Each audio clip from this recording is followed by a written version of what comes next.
एक बार फिर से स्वागत है आपका sunrise study classes YouTube channel में। दोस्तों आज के इस वीडियो में टेंस के ऊपर ही चर्चा करेंगे। अब तक के पिछले वीडियो में हमने आपको बताया कि सिंपल प्रेजेंट टेंस किस प्रकार से बनता है, उसका निगेटिव सेंटेंस किस तरह से बनता है और सिंपल सेंटेंस किस तरह से बनता है। उसी सीरीज को इस वीडियो में हमको आगे बढ़ाना है। तो चलते हैं अपने लैपटॉप स्क्रीन पर और सीखते हैं सिंपल प्रेजेंट टेंस को एक नए अंदाज में। दोस्तों हमने निगेटिव सेंटेंस तक आपको बताया था पिछले वीडियो में। अगर आपने उस वीडियो को नहीं देखा है तो आप इस चैनल को सब्सक्राइब कीजिए और उसके वीडियो सीरीज में जा कर के देखिए, वो बहुत ही अच्छा वीडियो है, आप लोग को बहुत अच्छा समझ में आएगा। तो दोस्तों जैसा कि सिंपल प्रेजेंट टेंस का इंट्रोगेटिव सेंटेंस किस प्रकार से बनता है, सबसे पहले इंट्रोगेटिव सेंटेंस किसको कहेंगे इसको समझते हैं हम। तो इंट्रोगेटिव सेंटेंस देखिए, जब किसी सिंपल प्रेजेंट टेंस वाले वाक्य में सब्जेक्ट के पहले क्या लगा रहे, यानी जब सब्जेक्ट के पहले क्या लगा हुआ रहता है तो उस सेंटेंस को हम बोलते हैं क्या, इंट्रोगेटिव सेंटेंस कहते हैं। उसका अनुवाद अगर हमको बनाना है तो ही सी इट और नेम, या कर्ता अगर एक वचन में हो तो सब्जेक्ट के पहले डज का प्रयोग करते हैं, यानी इसमें सब्जेक्ट के पहले डज का प्रयोग करना है। जैसे कि पिछले वीडियो में हमने निगेटिव सेंटेंस के बारे में बताया था। तो निगेटिव सेंटेंस में क्या था कि डू और डज का प्रयोग होता था, आपका डज का प्रयोग होता था ही सी इट और नेम के साथ डज का प्रयोग होता था निगेटिव सेंटेंस में।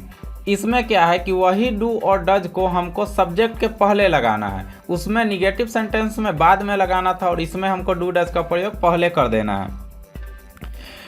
देखिए तो डू डज का सब्जेक्ट के बाद और की क्रिया के पहले नॉट का प्रयोग होगा, यानी डू और डज पहले लगाना है, उसके बाद सब्जेक्ट लिखना है, सब्जेक्ट के बाद नॉट लगाना है, उसके बाद वर्ब लिखना है, उसके बाद अदर ऑब्जेक्ट जाएगा। उसका भी फार्मूला दिया गया है, नीचे देखते हैं। अन्य सभी के साथ सब्जेक्ट के पहले डू का प्रयोग करेंगे और सब्जेक्ट के बाद क्रिया के पहले नॉट का प्रयोग करेंगे। देखिए इसका जो फार्मूला है क्या होता है, do does plus subject plus not plus verb का पहला रूप, उसके बाद कुछ अदर ऑब्जेक्ट है तो उसको हम लिखते हैं।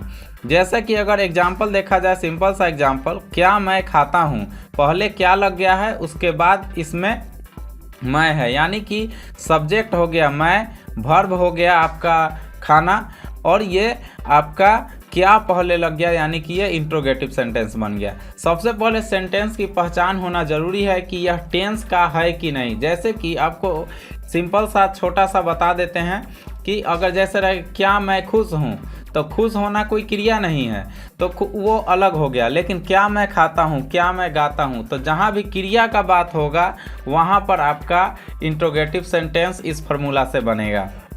जैसे क्या मैं खाता हूँ तो पहले मैं है तो मैं के साथ हम डू का प्रयोग करते हैं, ही रहता तो डज का प्रयोग करते, तो डू आई ईट। उसी तरह क्या वह जाता है तो वह है, यानी कि ही लगेगा, ही लगेगा तो पहले डज का प्रयोग करेंगे, डज ही गो। क्या राम नहीं खाता है तो डज राम, क्या राम नहीं जाता है तो डज राम नॉट गो। उसके बाद है आपका क्या राम और श्याम नहीं खेलते हैं तो डू राम एंड श्याम गो। जैसे कि हमने पहले भी बता दिया है कि जहाँ भी दो नाम होगा वहाँ पर हम डू का प्रयोग करेंगे और जहाँ पर एक नाम होगा वहाँ पर डज का प्रयोग करेंगे। तो ये आपका हो गया इंट्रोगेटिव सेंटेंस बनाने का फार्मूला। और इंट्रोगेटिव सेंटेंस किसे कहते हैं, अगर सिंपल भाषा में समझा जाए तो इंट्रोगेटिव सेंटेंस यानी सब्जेक्ट के पहले अगर क्या लग जाता है तो वो इंट्रोगेटिव सेंटेंस बन जाता है। और इसी प्रकार आपका होगा इंट्रोगेटिव सेंटेंस। अगर इंट्रोगेटिव सेंटेंस में नहीं लगा रहेगा तो उसमें हमको क्या करना है कि इंट्रोगेटिव सेंटेंस में नहीं लगा रहे तो हमको सब्जेक्ट और वर्ब के बीच में हमको नॉट लगा देना है। जैसे कि अगर एग्जाम्पल के तौर पर बताएं, क्या मैं नहीं खाता हूँ तो इसका हो जाएगा do I not eat.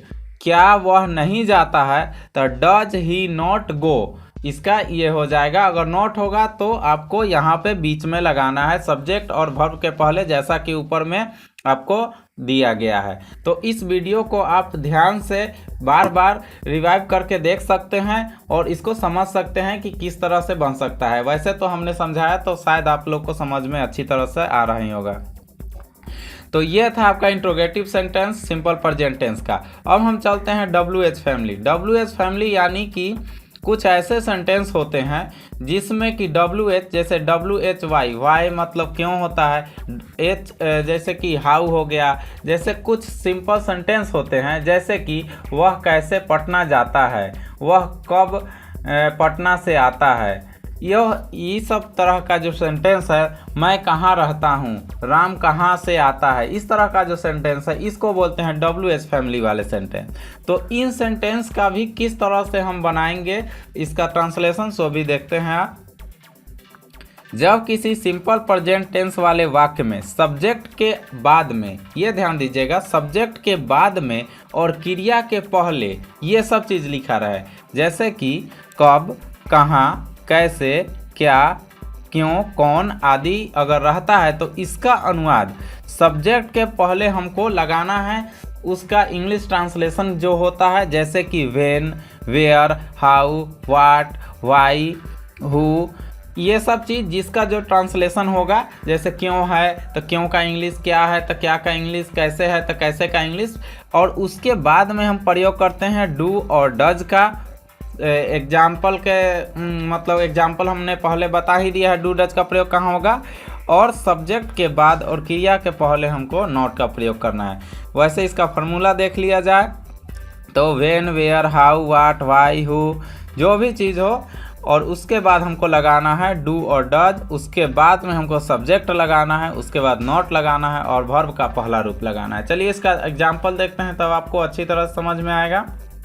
Example में जैसे कि मैं कैसे खाता हूँ, मैं कैसे खाता हूँ तो सब्जेक्ट के बाद कैसे आया, यानी कि हमने जान लिया कि ये क्या है, सिंपल प्रेजेंट टेंस का ये WH फैमिली का सेंटेंस है, वाक्य है। तो इसको कैसे बनाएंगे, how do I eat, how लगाएंगे पहले कैसे। यहाँ पर हमने पहले ही फार्मूला में बता दिया है कि पहले हमको क्यों, कब, कैसे, ये सब चीज़ का पहले हमको इंग्लिश लिख लेना है। उसके बाद हमको लिखना है कि मेन सब्जेक्ट के साथ क्या चीज़ का प्रयोग होता है, डू का प्रयोग होगा कि डज का प्रयोग होगा, क्या चीज़ का प्रयोग होगा उसको हमको ध्यानपूर्वक देख लेना है। उसके बाद सब्जेक्ट और वर्ब, उसके बाद अदर कुछ हो तो लिख लेंगे।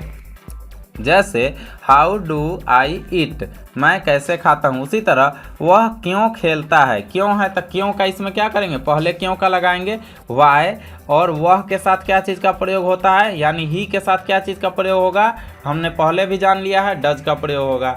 तो वाई डज और ही प्ले, अगर रहता कि वह क्यों फुटबॉल खेलता है तो प्ले के बाद में हम लिखते फुटबॉल, यानी कि वो अदर चीज़ है, ऑब्जेक्ट है। तुम कैसे नहीं पढ़ते हो तो तुम कैसे, तो कैसे का पहले लगाएंगे how do you not read. उसी तरह है राम क्या नहीं खाता है, what does Ram not eat, इसमें नॉट वाला भी है तो नॉट का प्रयोग कहाँ होगा, सब्जेक्ट और वर्ब के बीच में, यानी कि जो मेन काम करने वाला व्यक्ति है उसके और जो काम कर रहा है, जो काम हो रहा है, वो दोनों के बीच में हम नॉट का प्रयोग करेंगे।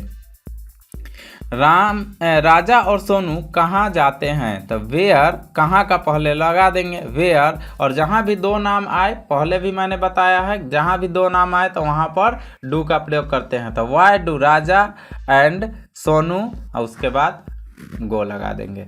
तो इस प्रकार से आपका ये WH फैमिली का बना सकते हैं। तो आप किसी भी ट्रांसलेशन से या इस प्रकार आप अपने से भी ट्रांसलेशन लिख के इसका प्रैक्टिस कर सकते हैं। सिंपल प्रेजेंट टेंस का WH फैमिली का किस तरह से हम बना सकते हैं। तो हमने आपको आज के इस वीडियो में बताया कि सिंपल प्रेजेंट टेंस का इंट्रोगेटिव सेंटेंस किस तरह से बनाएंगे और WH फैमिली वाले सेंटेंस को किस तरह से बनाएंगे। अगर आपको अच्छी तरीक़ा से नहीं समझ में आया है तो इस वीडियो को दोबारा देखिए, अच्छी तरह से आपको समझ में आ जाएगा। तो आज के लिए बस इतना ही, मिलते हैं फिर एक नेक्स्ट वीडियो में। तब तक के लिए अपने अभिषेक सर को दीजिए इजाज़त। धन्यवाद।